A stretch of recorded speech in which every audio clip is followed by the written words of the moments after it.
طيب ها تعال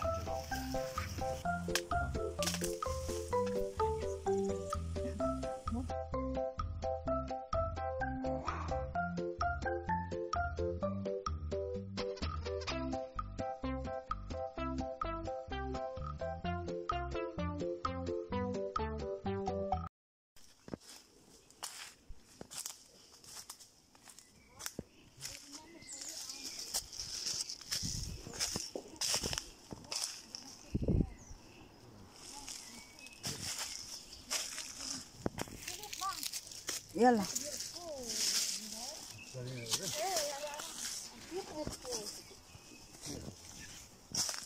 Oh, there. هذا فوق من وين؟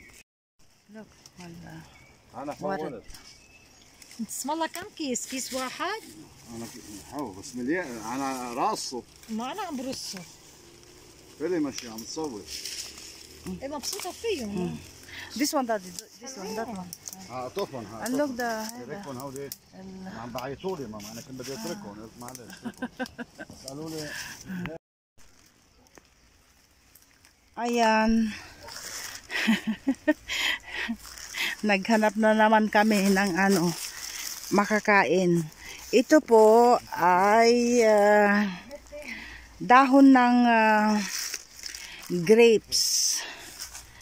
Opo, dito po kinakain yan. Yan, masarap. Nakaisang supot na ako. Andun pa sila, oh. Ayun. Nandito tayo sa silong-silong ng dito. Bari apo. Bari.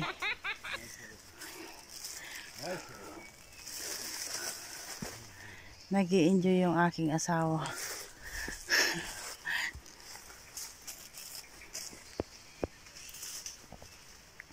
Ang mystic ko. Yan ang itsura ko, oh.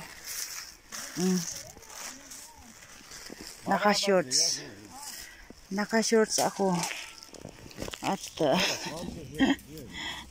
maraming tusok-tusok na ang aking legs. Done? Are we done? Enough, Daddy.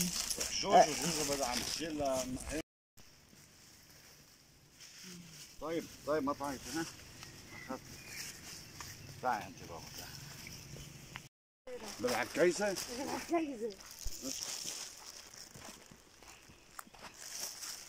بعده ضوله. هيدي مش عم بمزح، بتعرفي بتمشي نظاميه مثلنا، ما بتخلي جوزة على الشجره، ما بتخلي كرزه. هي وقفت على الكرزه وعلى الجوزه كثير قويه كانت بتشيل الدين. ما بتخلي قلب الضي. اللي حط لي سكس بنات. So ito na nga yung kinuha natin sa kagubatan kahapon. Yan po, tinutulungan ako ng hipag ko. Ang binabalot po natin dyan ay rice at saka minced meat. Ito po ay isa sa mga specialty ng mga Lebanese. Iba-ibang uri ng pagkain ang magagawa or makikreate mo sa dahon ng grapes. Pwede kang magbalot ng mga gulay-gulay. At isa sa mga recipe na pwedeng gawin ay yung rice at saka minced meat.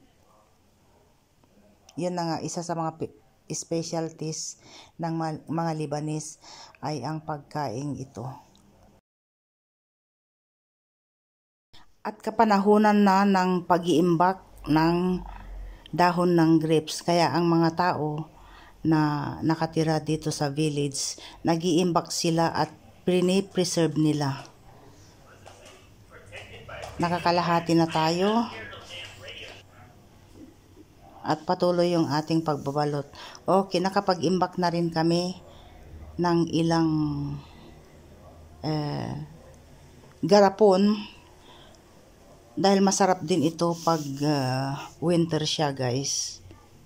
Parang sa atin din, panapanahon yung mga gulay-gulay ba. Ayan, tapos na.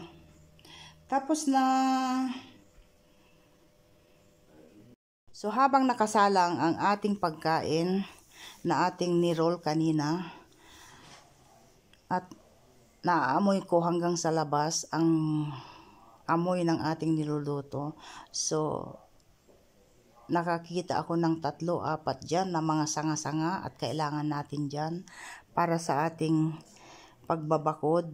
And at the same time, ito, ilang linggo ko nang balak putulin ito guys. Dahil ito'y nakakasagabal or it's blocking the sunshine. Dahil yung ating mga halaman ay kailangan din ng init ng araw. So ating nilalagari. At ito ang gustong kong trabaho pag ganitong nasa bundok tayo guys. Ay, naputol, hindi ko nakuhanan. Ayun. Oh. Buti na lang bumaba ako ay. Oh, ayun. Naputol, wala na yung tree doon. So ngayon naman isunod natin 'yon. Isunod natin 'yon. So yun na nga, alam niyo ang gustong kong trabaho pag naandito ako sa bundok guys. Yung pagpapala, pagpupukpuk, paglagari, tapos yun nga, yung 2 tree na yan po yung pangalawa. Balak ko pang putulin yan before 2 weeks. Pero sabi ni Habi, huwag mong galawin. So ang ginawa ko, pag alis niya papuntang trabaho, sinamantala ko guys dahil hindi niya ako papayagan na putulin ito kung nandito siya. Ayun.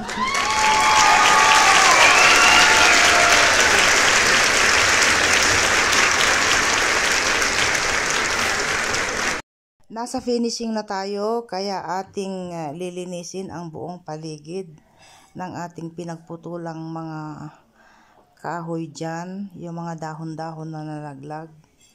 O diba bongga, parang sa Pilipinas lang guys. Nakakamiss yung mga trabahong ito. Tapos papawisan ka ng bonggang-bongga. Ay naku po. And at the same time, at this moment, luto na siguro yung ating nasa kasirola. At busy rin si Jessie dyan. Nga pala, tinutulungan ako dahil dyan po natin ilalagay ang ating pangmayamang mini pool. Ayan, may mga tiles dyan. So sabi ko, ilagay muna sa baba na ganyan. Tapos, para maging flat siya, para mailagay natin ang ating pangmayamang mini pool. At pagkatapos niyan, kailangan din nating maglagay ng carpet dyan.